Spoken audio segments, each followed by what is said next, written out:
नमस्कार, स्वागत है एमपी तक पर। हम मौजूद हैं रीवा जिले के त्योंथर विधानसभा सीट पर। त्योंथर यूपी के बॉर्डर से लगा हुआ है। यूपी की राजनीति का असर भी यहाँ को देखने को मिलता है। इस क्षेत्र ने जहाँ पूर्व विधानसभा अध्यक्ष श्रीनिवास तिवारी, पूर्व मंत्री रमाकांत तिवारी जैसे दिग्गज नेताओं को दिया है। यहाँ की राजनीति पूरे प्रदेश में गूंजती है। यह क्षेत्र यूँ तो कहें विकसित है, लेकिन मूलभूत सुविधाओं से अछूता है। इस क्षेत्र ने क्या पाया, क्या खोया, इस पर आज हम बात करेंगे। लोगों से जानेंगे कि आखिरकार यहाँ कितना विकास हुआ। इसके लिए हमारे साथ कांग्रेस, भाजपा के साथ ही तमाम जनप्रतिनिधि यहाँ पर मौजूद हैं। तो शुरुआत करते हैं भारतीय जनता पार्टी से कि आखिर उन्होंने इस क्षेत्र पर क्या विकास किए। हमारे साथ मौजूद हैं दिग्गज नेता भारतीय जनता पार्टी के देवेंद्र सिंह जी। आप बताइएगा कि यहाँ पर कितना विकास हुआ, 5 सालों में आपने क्या दिया जनता को। भारतीय जनता पार्टी की सरकार यहाँ 2003 से बनी। 2003 से हमारे मंत्री रहे पंडित रमाकांत तिवारी जी। तब से लेके आज तक त्योंथर में जो विकास की गंगा बही है, सब उन्हीं की देन थी। बीच में क्रम टूटा, ये सीट बीएसपी को चली गई थी, तो उसमें तारतम्य थोड़ा सा टूटा। लेकिन अभी जो है, चाहे ये लिफ्ट इरीगेशन हो, चाहे बहुत अगूढ़ नैना, गुरमा, बेलन, बहुत सारी नदियों का यहाँ मादा, सुखाड़, हर नदी पर, हर गांव में पुल की ज़रूरत थी। और जितने पुल, नाले, नदियों पे जो विकास दिख रहा है, रोड दिख रही है, सब जो है तो भाजपा की देन है। भाजपा की सरकार जब से आई है, तो चाहे नरेंद्र मोदी की योजनाएं रही हों, प्रधानमंत्री आवास रहा हो, आयुष्मान योजना रही हो, चाहे मुख्यमंत्री का संबल कार्ड रहा हो, चाहे किस सम्मान निधि रही हो, प्रधानमंत्री और मुख्यमंत्री दोनों की, हर योजना से जो है तो जनता लाभान्वित है।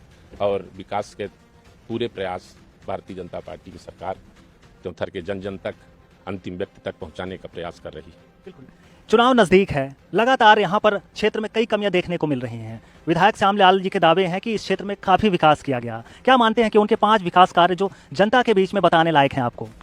देखिए, विकास की तो इतनी लंबी कड़ी है भारतीय जनता पार्टी सरकार में कि उसको सारी गिना पाना, पूरा दिन का आपका कार्यक्रम खत्म हो जाएगा, हमारे काम नहीं करते। लेकिन अगर आप 5 बड़े विकास कहते हैं, तो हमारे क्षेत्र में जो 10 से बड़े 12 बड़े पुल बने हैं, वो विकास के लिए मील का पत्थर है। शंकरपुर महेवा में हमारा औद्योगिक केंद्र स्थापित हुआ है। आने वाले समय में त्योंथर की तकदीर बदलने वाला होगा। त्योंथर के 80% नौजवानों को वहाँ काम मिलने वाला है। हमारे यहाँ जो बिजली की समस्या थी, 3-3, 4-4 सब स्टेशन बन गए हैं। सड़कों का जाल बिछ गया है। अब कोई ऐसी सड़क नहीं है जिसमें खराब गड्ढे बचे हो। मैं आपको 2003 के पहले का स्मरण करा दूं। यहाँ से रीवा जाने के लिए अपन सुबह चलते थे, तो इस पर भरोसा नहीं था कि शाम को अपन रीवा पहुंच जाएंगे। जांग बराबर गड्ढे थे। हम लोग उसमें लता लगा करके विरोध करते थे कि दिग्विजय सिंह ने मछली पालने के लिए गड्ढे बनवा रखे। तब अब 1.5 घंटे, 1 घंटे में रीवा, आधे घंटे में इलाहाबाद, हम चतुर्दिक विकास से जुड़ चुके हैं। सारी समस्याओं का समापन 5 वर्षों में संभव नहीं है, लेकिन अधिकतर समस्याओं को भाजपा ने छुआ है और अधिकतर समस्याओं के निदान पर काम किया। बिल्कुल, लगातार जिस तरह से कांग्रेस का दावा है कि 1999 में यहाँ पर जल की कई व्यवस्थाएं की गई थी, लेकिन आज भी नहरों का जाल पूरा नहीं हो पाया और त्योंथर क्षेत्र पानी से वंचित है। जबकि यहाँ पर टमस जैसी नदियाँ हैं जो बाढ़ का कारण बनती हैं। कांग्रेस की बात करें तो कांग्रेस की नैया डुबोने के लिए केवल एक नाम पर्याप्त है, माननीय दिग्विजय सिंह जी, दिग्गी राजा। उनका नाम ले लें, जनता को जो है तो वो दिन याद आते हैं कि हर जिले के ठेकेदार बना के रखे थे, एक जिले में दादा पाल रखे थे। कांग्रेस की विकास की बात तो करिए। भाजपा ने जैसे जो बता रहे थे हमारे छोटे भाई कि 1,55,000 करोड़ का कर्जे में सरकार चल रही है। एक सरकार कर्जा लेना और ये एक सतत प्रक्रिया है, ये काम करने की प्रक्रिया है। कौन अंतिम व्यक्ति का कल्याण सोचता है? भाजपा पंडित दीनदयाल उपाध्याय के पद चिन्हों पर और उनके जो है तो सिद्धांतों पर चलती है कि अंतिम व्यक्ति का उदय कैसे हो। चाहे हर काम हो, चाहे प्रधानमंत्री माननीय नरेंद्र मोदी जी का हो, चाहे हमारे यशस्वी मुख्यमंत्री माननीय शिवराज जी चौहान का हो, हर काम गरीब के कल्याण से जुड़ा है, किसान के कल्याण से जुड़ा है। किसानों को क्या दुर्दशा थी, चक्रवृद्धि ब्याज लिया जाता था, आज 0% -10% ब्याज पे किसानों को जो है तो कर्जा मिलता है कि 100 रुपया कर्जा लो, 90 रुपया जमा कर दो। तो ये बात हमारे कांग्रेसी भाइयों के मुंह से शोभा नहीं देता है। ये ठेकेदारी कर रहे थे, ठेकेदारी पाल रखे थे, एक जिले को ठेका दे के रखे थे। माननीय दिग्विजय सिंह इसलिए प्रचार तंत्र से दूर रहते हैं, उनको बिहाइंड द कर्टेन रखा जाता है, पर्दे के पीछे रणनीति बनाते हैं कि सामने आएंगे तो एक मीटिंग कर लेंगे, 10-5 हज़ार वोट कट जाएगा। तो इनके सम्मानित नेता केवल पर्याप्त है उनका नाम लेना और कांग्रेस की नैया डुबो। सांसद जी ने यहाँ पर एक स्कीम लाई थी कि नील गाय को मारेंगे, लेकिन अब तक कहीं दिखाई नहीं देता कि नील गाय को या तो पकड़ा गया हो या मारा गया हो।